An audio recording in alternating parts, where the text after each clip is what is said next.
Para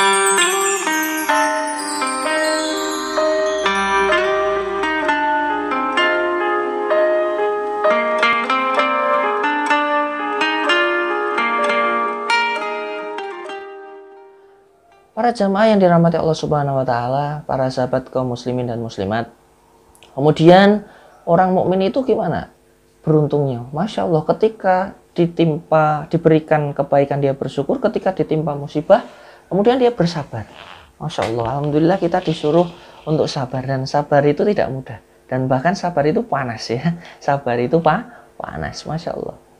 Jadi ketika kita sabar itu nggak semudah yang kita ucapkan. Bagaimana ketika kita dapat musibah, jedet, kita bisa bersabar. Wasta'inu bisabri wa sholat.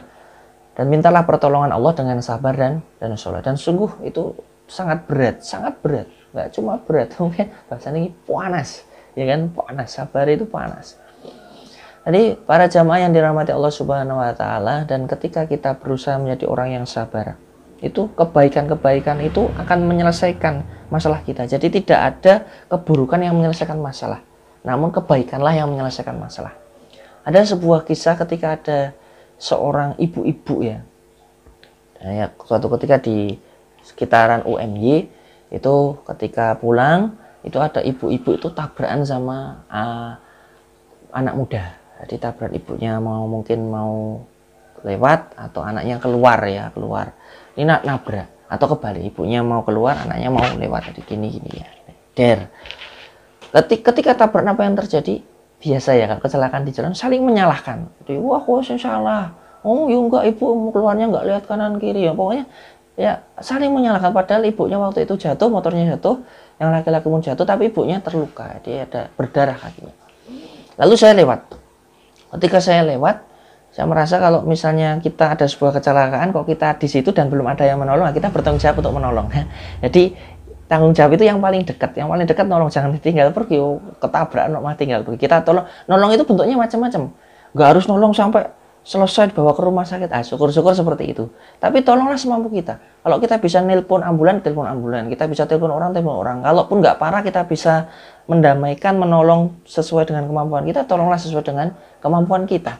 Nah, jamaah yang dirahmati Allah Subhanahu wa taala, kaum muslimin dan muslimat. Jadi ketika ibu itu beradu benar salah aku, pokoknya gontok-gontokan seperti itu ya.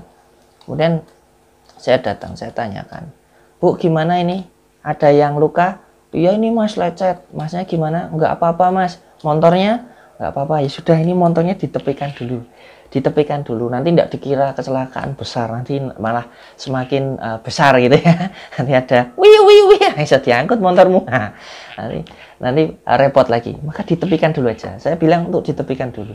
Ketika itu mereka mau menepikan, dan ketika itu saya bilang sama masnya, "Mas, jenengan ini kan ibu luka, jenengan beli Hansaplas sama betadine, bawa ke sini." Ibunya protes, "Lu Mas, ojo Mas, engkau masih lu ora tanggung jawab." "Nggak apa-apa Bu, nanti kalau Masnya nggak tanggung jawab, saya yang tanggung jawab." Saya bilang seperti itu. Akhirnya Masnya pergi beli betadine ataupun Hansaplas. Kemudian saya datangi ibunya, saya bilang, "Bu, gimana Bu keadaannya?" "Ya ini Mas lecet-lecet." "Bu, ini nanti Masnya kalau balik ke sini berarti Masnya orang baik." Gitu Bu. Dia bisa saja pergi, tapi kalau Masnya balik ke sini nolong ibu, beli betadine, beli Hansaplas, berarti dia orang baik. Maka Bu, kalau ada orang baik kan kita juga harus baik toh Bu. Maka nanti dibuat gampang aja, bukan sama-sama lukanya juga ringan, motornya juga tidak apa-apa, jangan digede-gedekan.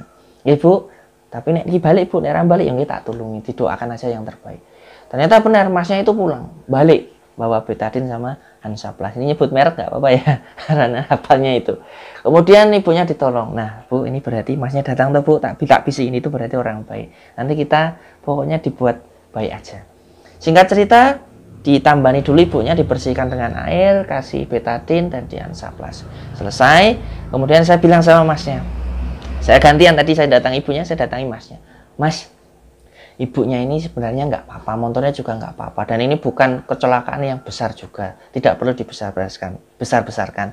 Tapi Mas, jenengan nek bisa, ibunya itu cuma minta satu sebenarnya. Menurut saya perlu jenengan minta maaf. Jenengan minta maaf aja sama ibunya." "Oh tapi kan aku rasa salah Mas Ibu." kita itu minta maaf nggak harus salah. Kalau minta maaf ini bisa menyelesaikan masalah, ngapain kita nggak minta maaf? Kan kalau kecelakaan itu pun juga tidak ada yang disengaja tuh Mas. Nggak mungkin ibu sengaja nabrak jenengan, dan nggak mungkin dengan sengaja nabrak ibu, yang ada mungkin kelalaian. Tapi kalau sengaja orang kok yuk pengen kecelakaan itu, insya Allah enggak, kecuali bunuh diri ya, pengen bunuh diri. Tapi kok bunuh diri kok neng dalan nih maneman, yo nek mati nih orang bunuh diri ya neng gantung apa lompat ke jembatan, ini aku kurang ngajari ya. Tapi secara logika kecelakaan itu tidak disengaja, tidak ada kecelakaan itu orang itu pengen sengaja kecelakaan. Maka ini jenengan minta maaf aja. Ya, moga-moga dengan minta maaf jadi baik. Ya benar, masnya mau, akhirnya masnya mau minta maaf sama ibunya. Masya Allah, ketika masnya minta maaf si ibunya, Bu, saya maaf ya Bu, tadi mungkin saya kurang hati-hati, jadi kita jadi kecelakaan, singkatnya kayak gitu. Tapi apa yang terjadi? Ibunya lalu bilang, nggak apa-apa Mas, aku yo sing salah Mas, aku ora tengok kanan kiri, aku yo minta maaf ya Mas. Masya Allah. Nah, kan? Itu. Jadi dengan adanya sabar itu, minta maaf, mau minta maaf itu tanda sabar loh. Kan harusnya kita bisa berkelahi, aku bener kan kita mungkin pengen kita bener yuk, pengen orang salah, mungkin ada yang rusak dijoli dan lain sebagainya. Tapi ada orang itu yang cuma butuh minta maaf aja. Dengan minta maaf itu kan semua bisa dirembuk, semua bisa dipikir dengan baik. Dan akhirnya masnya sama ibunya ini Masya Allah pulang dengan damai. Dan nggak ada yang saling ganti pun tidak, bahkan luka pun sudah diobati, ya sudah. Masalahnya selesai, alhamdulillah. Dengan sabar menyelesaikan masalah, tidak ada keburukan atau marah, atau biasanya marah ya, itu yang menyelesaikan masalah. Yang ada ya hanya gontok-gontokan dan masalah yang semakin membesar, dan malah mungkin penyelesaiannya pun tidak jadi baik, bahkan mungkin kamu harus ganti rugi dan lain sebagainya, jadi tidak baik. Tapi dengan sabar, Masya Allah, kalaupun kita harus ganti rugi, ya ganti rugi tidak apa-apa kalau kita yang salah. Tapi dengan sabar kita kan omongannya, rembukannya jadi baik. Itu loh maksudnya. Maka sabar itu bagi orang beriman itu menjadi solusi, menjadi kebaikan. Ketika dia tertimpa musibah, dia sabar, itu akan menjadi kebaikan bagi dirinya. Oke teman-teman yang dirahmati Allah Subhanahu wa taala, mungkin kultum singkat ini itu yang bisa saya sampaikan, dan semoga bisa diambil ibrahnya, bisa diambil manfaatnya. Maka orang mukmin itu adalah orang yang paling beruntung, karena kalau dia mendapatkan nikmat, dia akan bersyukur, dan syukur itu baik baginya. Dan ketika dia mendapatkan musibah atau ujian, maka ujian itu pun menjadi penggugur dosa-dosanya, dan ujian itu menjadi ajang latihan dia untuk bersabar, dan menjadi ajang dia untuk ditingkatkan derajatnya di sisi Allah Subhanahu wa taala. Dan semoga dengan sabarnya menjadi kebaikan bagi dirinya. Dan insya Allah semua yang Allah berikan kepada kita, baik itu kebaikan ataupun musibah, itulah pasti kebaikan pula untuk diri kita ketika kita mengetahui hakikatnya. Semoga bermanfaat. Aku qouli hadza wa astaghfirullahal azim. Kami undur diri. Wassalamualaikum warahmatullahi wabarakatuh.